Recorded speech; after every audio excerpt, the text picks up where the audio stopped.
Oui, bonjour. Là, on va continuer sur notre série d'exercices moteurs asynchrones. Donc, je vous invite à vous abonner, comme ça vous serez au courant et mieux accompagné pour les examens et les entretiens d'embauche.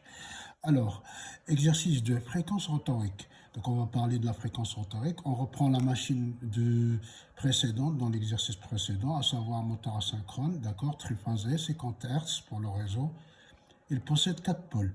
D'accord. La vitesse mesurée en charge, c'est-à-dire en fonctionnement nominal avec sa charge, est de 1440 tours minute. Ok. Donc la question ici, c'est calculer la fréquence du courant rhétorique. D'accord.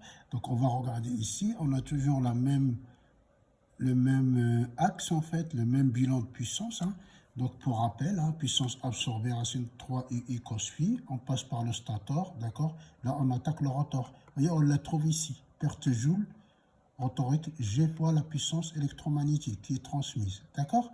Ici, on va ici vers l'arbre. D'accord.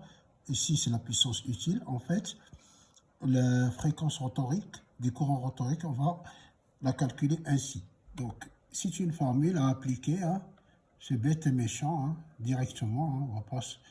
Donc, on applique FR, d'accord, fréquence du courant rhétorique, est égale à G fois la fréquence du réseau. D'accord.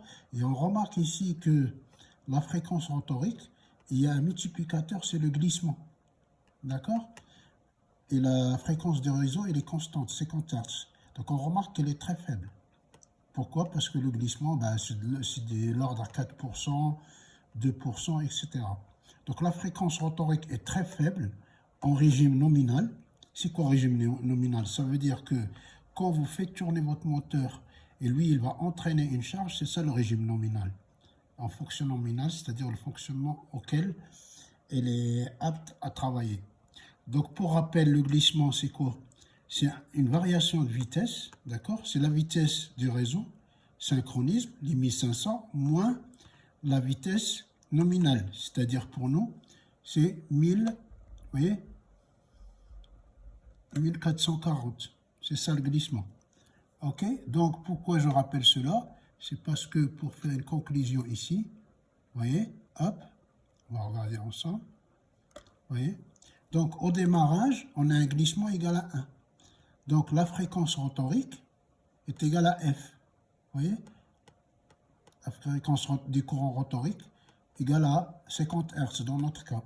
Donc là, il y a un petit schéma de principe. Hein. En fait, le glissement, c'est la différence entre la vitesse du stator, ns, d'accord, champ tournant, et le rotor, divisé par la vitesse du synchronisme. Donc au démarrage, ce qui se passe, c'est que comme au démarrage, le n égale à 0 ici, la vitesse nominale, donc g égale à 1. Donc on se retrouve, comme g égale à 1 au démarrage, on se retrouve, vous voyez, g égale à 1, donc fr égale f. Voilà, donc il faut retenir, ça peut arriver dans des entretiens, des questions comme ça. Hein. Au démarrage, vous dites le glissement égale à 1. Merci de votre attention et à bientôt.